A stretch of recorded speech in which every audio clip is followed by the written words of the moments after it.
Mesdames, Messieurs, peuple congolais, voici un petit cours de géostratégie pour les nuls. Vous le savez très bien qu'en 24 ans de Denis Sassou Nguesso 2, 3 et 4 aujourd'hui, le Congo, Brazzaville, est devenu un pays d'ignorants où règne la paresse intellectuelle. Vous savez que toute société ne peut se développer sans la pensée, les idées, le savoir et la connaissance.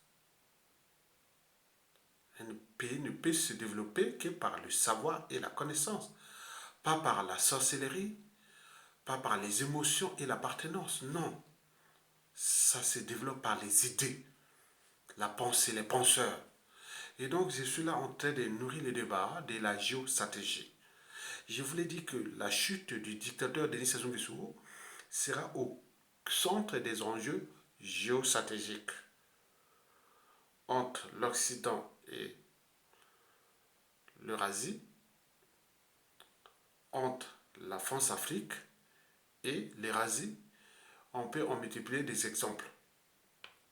Si ça ne tenait qu'à nous, peuple congolais, civils, politiques et militaires, ça se serait depuis 2015. Mais là, Sassou va tomber. Sassou est à plat. Mais au cœur de sa chute, ou au centre de sa chute, va se poser ces enjeux géostratégiques. Je vous informe que l'Occident et l'Eurasie n'en veulent plus du clan Sassou Nguesso et de lui-même. Que ce soit l'Occident, c'est-à-dire la France, l'Afrique, l'Europe et autres, l'Occident. Que ce soit l'Eurasie, c'est-à-dire l'Asie, avec la Chine, la Russie, n'en veulent plus de Denis Sassou Nguesso et de son clan. Parce que, au vu de la situation géostratégique actuelle, la Russie ou la Chine aurait pu citer un certain nombre d'éléments au Congo de prendre le contrôle du pays. Mais là, le pouvoir est encore sous Sassou Nguesso et autres, où se mêlent les enjeux géostratégiques entre l'Occident et l'Eurasie. Vous savez que la France-Afrique est le mouton, est le cheval d'étoile de l'Occident. Donc en ce moment, la France-Afrique est en train de prendre de l'eau, mais à notre échelle, nous sommes encore sous le giron occidental. Mais la France, Denis Sassou Nguesso et ce que l'on cherche à jouer ce jeu-là, mais ils sont plus crédibles au sein des deux blocs majeurs, l'Eurasie et l'Occident. Donc, peut-être pour l'Occident, ils ont déjà les pions qui se préparent. Hein. Or, Sassou Nguesso et son clan, et aussi l'Eurasie, pareil, c'est-à-dire la Chine ou la Russie, ils ont peut-être leurs pions. Or, Denis Sassou Nguesso et son clan, donc on ne sait pas. Mais puisque nous, peuple congolais, civils et militaires, on n'a pas pris notre responsabilité, on préfère se diviser nord, sud, est, ouest, les tribalismes à fort et autres, alors que c'est eux qui ont annulé ces tribalismes, la Sassou Nguesso, la force d'Afrique et autres compagnie. Donc là, nous sommes au cœur là. Donc il semble que la chute de Sassou Nguesso, qui est déjà à plat, va être au cœur de son enjeu géostratégique. Au moment où les Américains ou la France, ou les Américains, tout ça, disent bon, bah, écoutez, on prend la décision, on enlève Sassou Nguesso. On va mettre un gars, il va faire là-bas du travail. Puisque nous-mêmes, on est incapable. L'Asie, la Chine avec la Russie, bon, ils attendent qu'au moment de il y ait des troupes pour passer là. Parce que le climat de méfiance et de défiance envers la France Afrique est tel que le milieu sociopolitique congolais est en faveur de ce qui se dessine du côté de l'Eurasie. Ok, très bien. Donc, j'ai posé la question de savoir pourquoi l'armée russe est en Afrique, et notamment en ce moment en Centrafrique et au Mali. Comme jamais 203, donc il y aura un troisième pays. Après, suivra la loi des séries, ou l'effet domino. Donc c'est ça. Ok. Alors, pourquoi l'armée russe est-elle en Afrique? Qui peut me répondre? Est-ce que ils sont en Afrique parce qu'ils aiment les Africains ou pour l'amour de l'Afrique. Certainement pas. Vous vous trompez. Ils ne sont pas là parce qu'ils aiment l'Afrique. Certainement pas. Vous devez commencer déjà à oublier ça. Ce n'est pas parce qu'ils aiment l'Afrique. Ok? Très bien. Et là, ils sont là-bas pour exploiter et dominer l'Afrique. Certainement pas. Mais pourquoi ils sont là-bas? Ils ne sont pas là pour l'amour de l'Afrique, ni pour exploiter et dominer l'Afrique, mais ils sont là-bas pour quoi? Ils sont là-bas pour deux enjeux géostratégiques majeurs. Deux enjeux géostratégiques majeurs. Le premier enjeu, c'est contrebalancer ou équilibrer la domination occidentale sur le monde. La domination occidentale sur le monde, qui a des conséquences sur le précaré russe. Vous savez que la Russie actuelle fut l'Union des républiques socialistes soviétiques, qui regroupait plus de, à l'époque, c'était 22 pays. 22 pays, si je me rappelle bien. L'Ukraine, la Biélorussie, jusqu'au Kazakhstan, tout ça, c'était russe. Mais depuis l'éclatement du mur de Berlin et la fin de la guerre froide des années 90, l'Occident ne cesse de s'incruster sur le giron russe. Et ça énerve les Russes. Ne cesse d'être... voilà, donc non, non, non. Le monde, depuis 1945-46, on avait partagé le monde, le nouveau deuxième ordre mondial. Et puis arrivé, mais alors, pourquoi vous venez toujours... voilà, donc c'est ça, ça énerve les Russes. Vous savez que les Russes ne parlent peu, mais ils agissent efficacement. C'est un rouleau compresseur. Donc, la Russie est en Afrique, l'armée russe est en Afrique, c'est pas pour les ressources naturelles, parce que la Russie c'est un pays continent. La Russie n'a pas besoin des ressources de l'Afrique pour son rang mondial ou pour ses ressources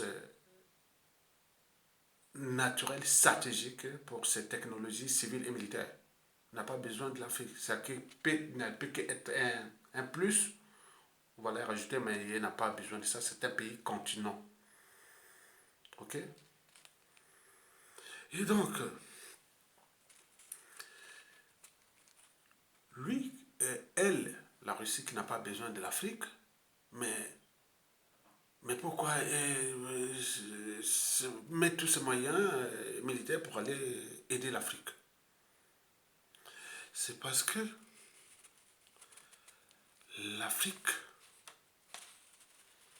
est dominée par l'Occident pour son rang mondial. Vous le savez très bien, l'ancien président ivoirien, paix à son âme, Houphouët-Boigny, l'avait pourtant dit, que celui qui dominera l'Afrique domine le monde. C'est ce que l'Occident a toujours fait depuis déjà le 15e siècle. Au 15e siècle, ici on était au Moyen Âge.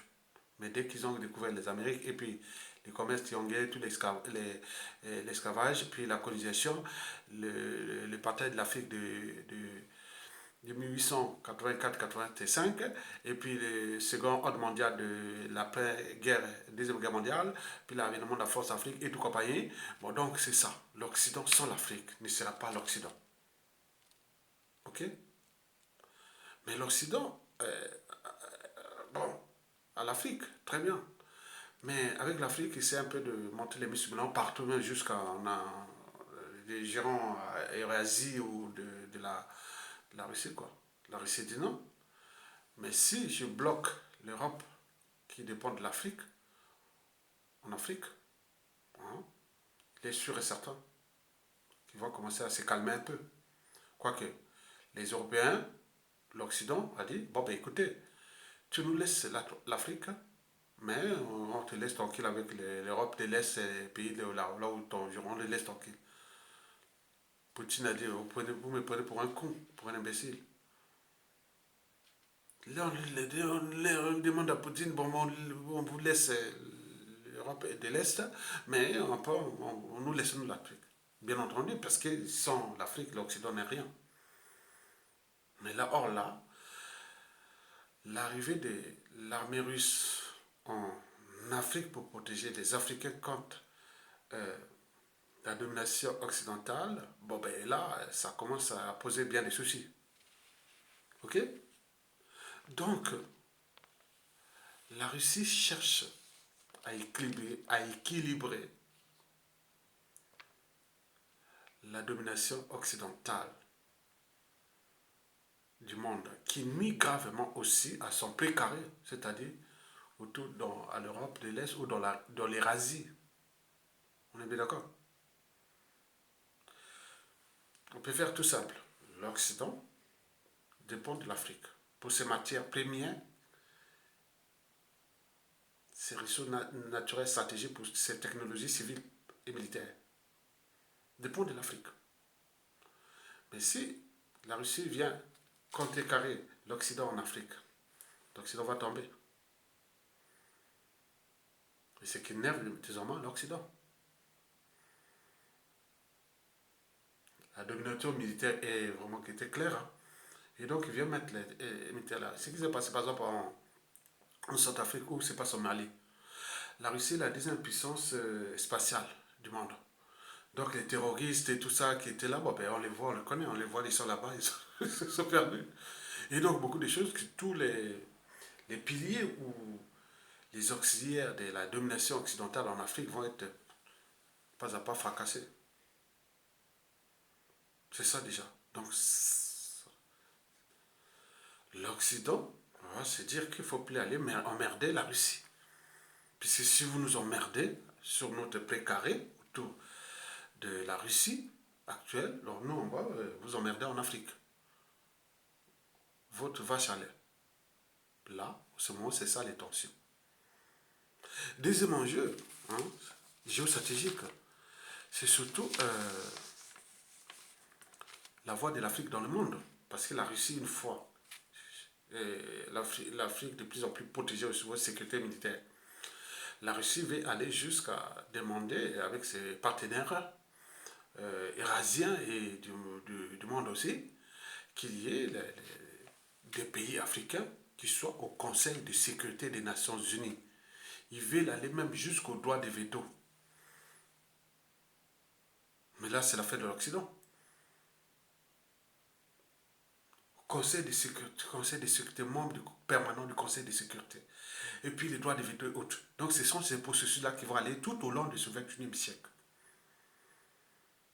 Il faut en tenir compte. Tout au long de ce 21e, nous sommes montés dans ce processus. Et donc, comme je vous le rappelais pour le cas de notre France-Afrique, je dis que le malheur à venir de la France-Afrique, c'est d'avoir entretenu, ou de la France avoir entretenu, la France-Afrique liberticide, antidémocratique, antisociale, criminogène et autres. Taux de prédation, taux d'humiliation. Regardez l'Afrique francophone, elle est par terre. Alors que ce sont des pays très riches. On nous met dans la tête pays pauvres, pays pauvres. Enfin, de répéter pauvre, pauvre, vous avez des pauvres alors qu'on n'est pas pauvre. On parle que des dettes, des dons et d'aide. Il n'y a que ça, FMI et autres. Donc, non. Donc, ce sont des processus qui demandent du temps. Et donc, là, nous sommes là pour vous éclairer au point de vue géostratégique. Donc, ce qui va se passer en Afrique au cours de ces prochaines décennies, d'ici à 2000, déjà 50, hein, c'est pas loin, hein, c'est dans 29 ans, hein, c'est pas loin, dans 29 ans. Et il y aura des bouleversements majeurs dans toute l'Afrique. Majeurs. C'est un processus que je ne peux pas vous le dire, parce que nous, à l'échelle du Congo, c'est un pays stratégique, le Congo-Brazzaville, avec le bassin du Congo et autres, je ne veux pas aller en détail. Parce que vous ne pouvez pas nourrir les débats, vous êtes là, voilà. Donc, vous perdez votre temps à vos problèmes émotionnels, des tribus, des papas, des trucs comme ça. vraiment inutiles, des occupations médiocres, des enjeux globaux, quoi. Et donc, nous pensons que vous allez prendre la responsabilité de réfléchir aux enjeux. Sassou, il tient face à nous parce qu'il a encore un pilier qui s'appelle la France-Afrique, qui est l'allié de l'Occident, qui tient encore. On voit qu'est-ce qui peut se passer. Mais au sein du clan et du dictateur, plus personne ne les fait confiance. Parce qu'en rapport au regard des enjeux qui se dessinent, il vaut mieux avoir au Congo-Brazzaville un partenaire euh, politique fiable, crédible, qui peut être respecté en fonction des enjeux. Or, Sassou Nguesso, son clan ne sont plus crédibles, ni fréquentables et compagnie. Donc, on cherche quelque chose. Je ne sais pas ce qui se passe là-bas parce que je connais beaucoup de choses du réseau et de l'action qui se passe dans notre pays. Je ne peux pas vous dire parce que je deviens comme ça, hein, comme un peu. Je fais la langue de bois aussi, mais parce qu'il y a trop d'enjeux là. On ne sait pas si la fin de Sassou Nguesso, nous resterons dans les gérants occidentaux ou aller vers le gérant érasé. Et donc, il y a tous ces chamboulements-là. Mais la dynamique est là. Okay? Notre pays, comme dans toute l'Afrique francophone, on est en méfiance, en défiance envers la France-Afrique. Qui dit France-Afrique dit Occident. Est-ce que tous les pays occidentaux nous ont fait du mal? Non, certainement pas. Hein, je parle pas de notre Congo. Donc il y a beaucoup de philosophie aussi d'analyse géostratégique à penser là. Donc j'ai donné un peu cet élément aux vrais Congolais qui peuvent nourrir les débats et réfléchir. Je voulais dire que la chute de Sassou Nguesso sera en partie liée aux enjeux géostratégiques qui se dessinent. Regarde des indicateurs sociopolitiques, macroéconomiques, humanitaires, historiques et beaucoup de choses qui se décident dans notre pays. Donc restez un peu intelligent, surtout intelligent, stratégique et raisonnable et beaucoup de choses comme ça. Courage, l'esprit de synthèse, l'esprit patriotique, beaucoup de choses comme ça. Ok? Très bien. Merci beaucoup et je vous remercie. À bientôt.